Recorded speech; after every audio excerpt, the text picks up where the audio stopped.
বিষ্ণু চক্রবর্তী এবং শিবানী চক্রবর্তী। আমি তাদের অনেক ধন্যবাদ জানাই। তাদের সবাই আমাদের যাওয়া আশা করি এখানে যতজন আমরা আজকে আছি তারা অনেক উপভোগ করবো আজকে প্রতিযোগিতা থেকে।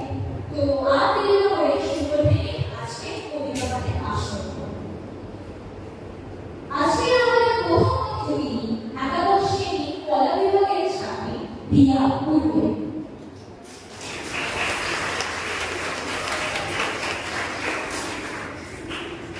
নমস্কার, আমার নাম দিয়া পূর্বে আর আমি একাদশ শ্রেণী কলা বিভাগের ছাত্রী। আজ আমি আপনাদের সকলের সামনে একটি কবিতা পাঠ করতে চলেছি। কবিতাটির নাম হলো বিদ্রোহ। কবি অর্ঘদীপ বিশু। বিদ্রোহ অর্ঘদীপ বিশু।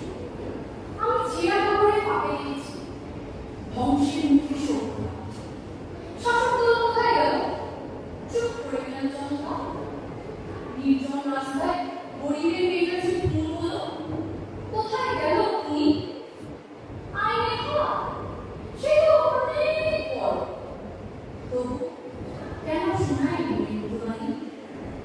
আমাদের খিদের জ্বালায় প্রিয় সে তো আসে না বসন্ত ফাগুনে।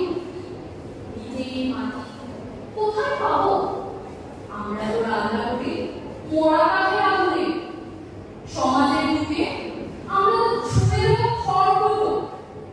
মৃত্যু মিছিলে খাবার পায় মানুষ বা কুকুরের চাকায় পেতো।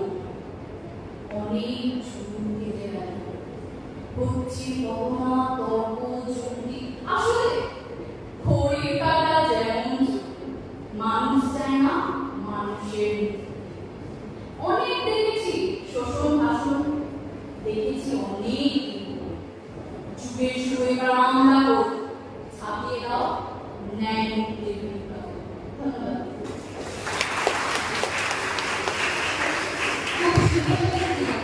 আমরা বিহার কাছ থেকে শুনলাম দারিদ্রতা এবং সমাজের বিরুদ্ধে বিদ্রোহের কথা। তার সাথে আমরা চলে যাচ্ছি আমাদের পরবর্তী প্রতিযোগী একাদশ শ্রেণী কলা বিভাগের ছাত্রী ইবতেসাম আলী।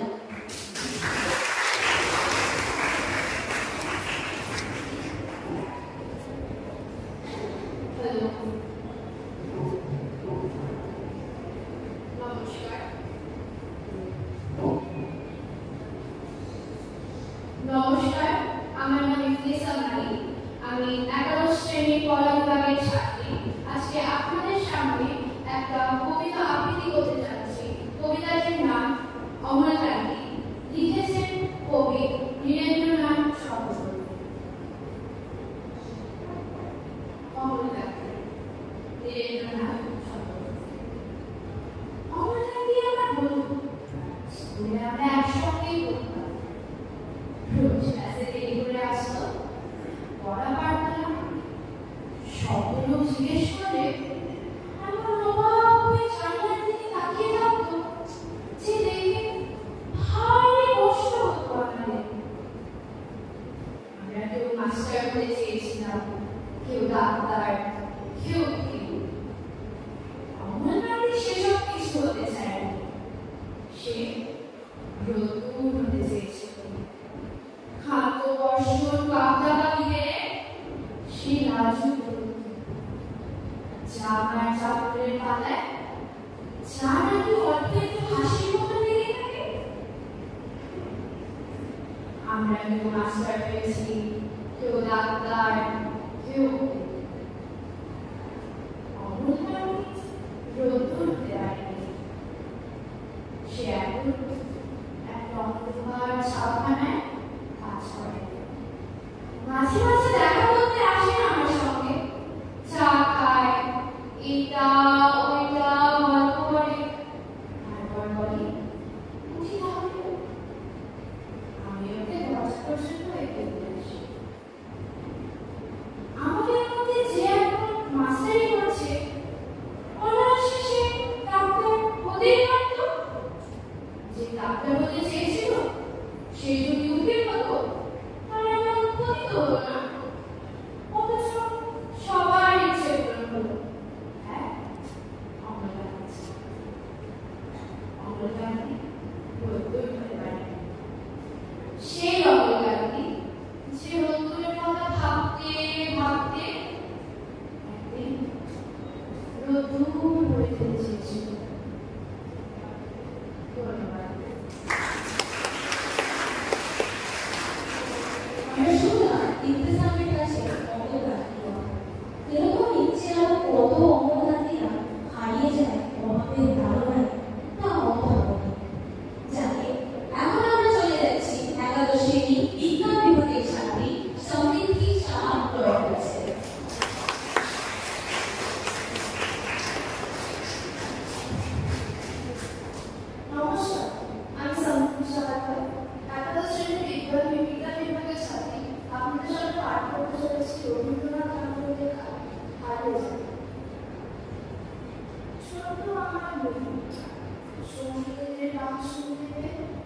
অন্ধকারে ভয় ভয়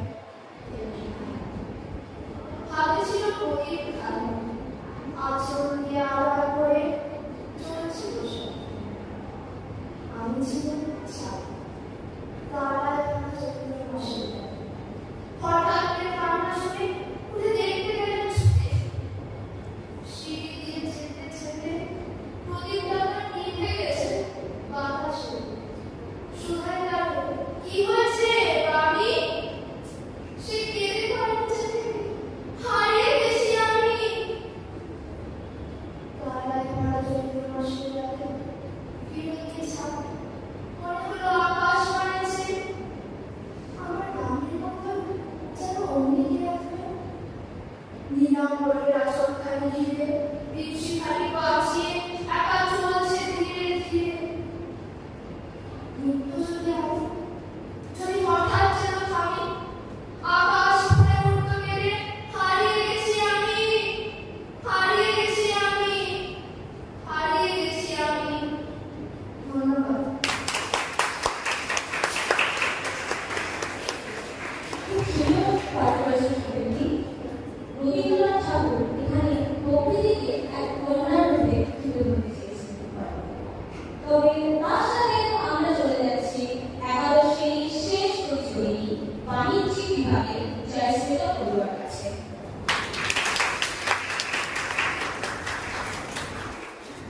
নমস্কার। কবি বীরেন্দ্রনাথ চট্টোপাধ্যায়ের লেখা রাস্তা কারো এক বার্তা। ধর্ম যখন বিজ্ঞানকে বলে রাস্তা ছাড়ো, বিজ্ঞান কি রাস্তা ছেড়ে দেয়?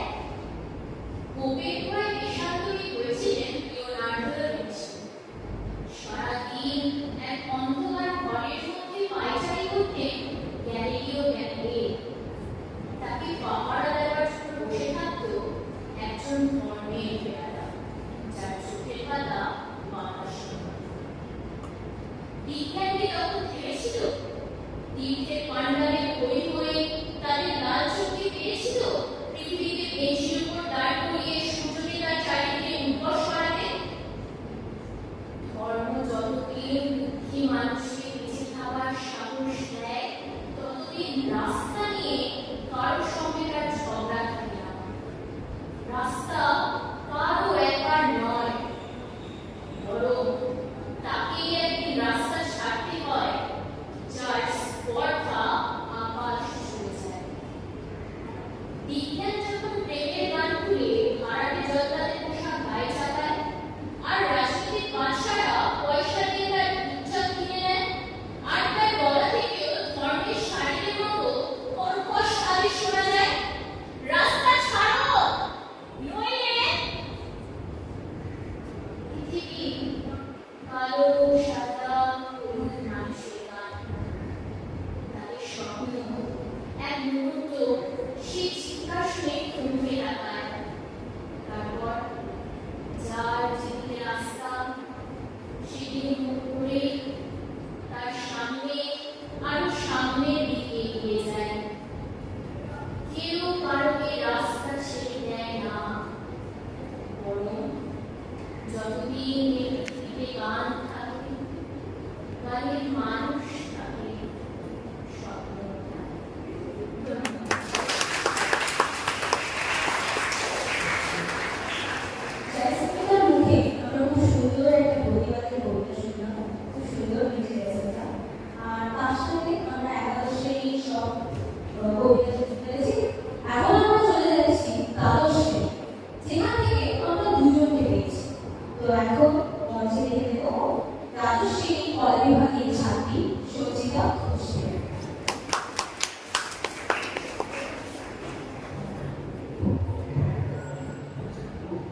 নমস্কার, আমি সঞ্চিতা ঘোষ দ্বাদশ শ্রেণী কলা বিভাগ থেকে এসেছি। আমার পোয়েম আছে ভগবান মজুমদারের লেখা বাংলা কাছে আসে না। জানেন না, আমার ছেলে বাংলা কাছে আসে না। ছেলে আমার খুব সিরিয়াস, কোথায় কোথায় হাসি না। জানেন দাদা, আমার ছেলে বাংলা কাছে আসে না। ইংলিশেও আমি ইউজ করে জিভে করে আর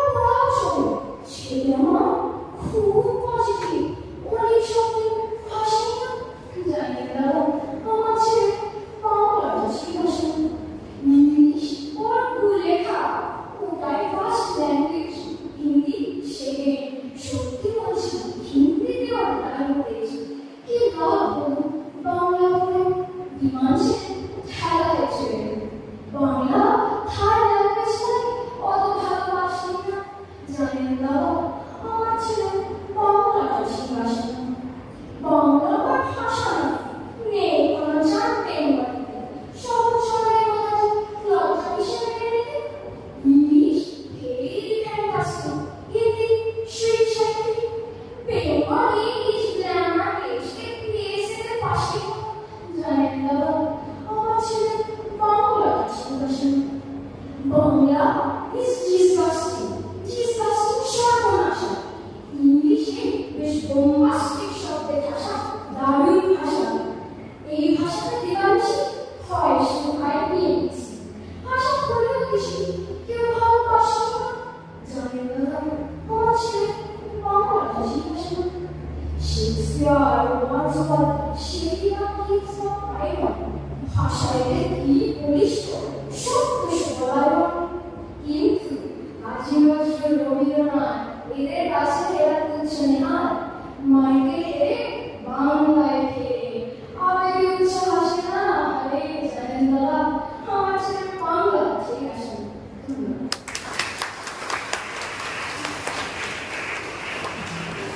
জানেন দাদা আমার ছেলে বাংলাতে ঠিক আসে না। খুব সুন্দর পাঠ করেছে রোজিনা। তো তার সাথে আমরা চলে যাচ্ছি আমাদের দ্বাদশ শ্রেণীর শেষ প্রতিযোগী তানিষ্কা সাহার কাছে। নমস্কার, আমি দ্বাদশ শ্রেণীর কলা বিভাগের তানিষ্কা সাহা। স্বাধীনতার মানে কবি ভবানী প্রসাদ বসুমাতার। যে ছেলেটা পোস্টাকালে কাগজ করে পাড়ায় পাড়ায়, যে ছেলেটা রোজ বাজারে মুরগি কাটে পালক ছাড়া, যে ছেলেটা রেস্তোরাঁতে খুঁজে থালা গ্লাস বাটি, যে ছেলেটা সারা জীবন খায় লাঠি কিল জল সারে। ওদের কাছে প্রশ্ন করো ওরা কি কেউ সত্যি জানে স্বাধীনতা দেখতে কেমন, স্বাধীনতার সঠিক মানে? যে মেয়েটা ভোরটা হতে মায়ের সাথে যাচ্ছে কাছে, যে মেয়েটা পরের বাড়ি কাপড় কাছে বাসন মাজে, যে মেয়েটা গোবর ঘোড়ায় ঘুটে গায়ে কয়লা আছে, যে মেয়েরা সারা জীবন পায় না আদর কারোই কাছে। ওদের কাছে প্রশ্ন করো ওরা কি কেউ সত্যি জানে স্বাধীনতা কাকে বলে, স্বাধীনতার সঠিক মানে? যে ছেলেটা রাস্তাঘাটে করছে পালিশ বয়োজন, যে ছেলেরা ট্রেনের দোকান খাচ্ছে রোজই লোকের মতো, লজে যাওয়ার বয়স যাদের করছে তারাই লজে ছেড়ে, যাদের বুকে সূর্য ওঠার গোলাপ ফোটার অনেক দেরি।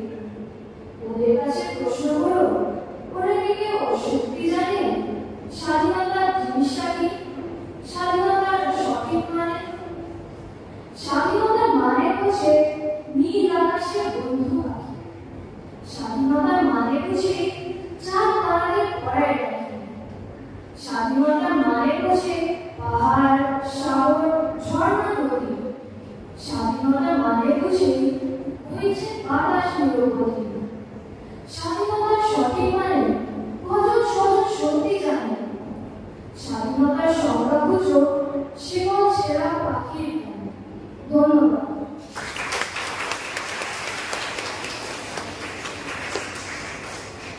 খুব সুন্দর হয়েছে তানিষ্কা। স্বাধীনতার আসল মানে কি আমরা সত্যি বুঝি? তবে সেই অনেক তর্ক-বিতর্কের ব্যাপার। তার সাথে আমরা আজকে প্রতিযোগিতার শেষে পৌঁছে গেছি। এখন আমি বিচারক মণ্ডলী থেকে যে কোনো একজনকে অনুরোধ করবো আমাদের প্রতিযোগী এবং ছাত্রীদের উদ্দেশ্যে কিছু কথা বলতে। প্লিজ।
যে তারা পূর্ণ শান্তিভাবে তাদের প্রতিযোগিতা দেখে এবং এনজয় করছে আশা করি।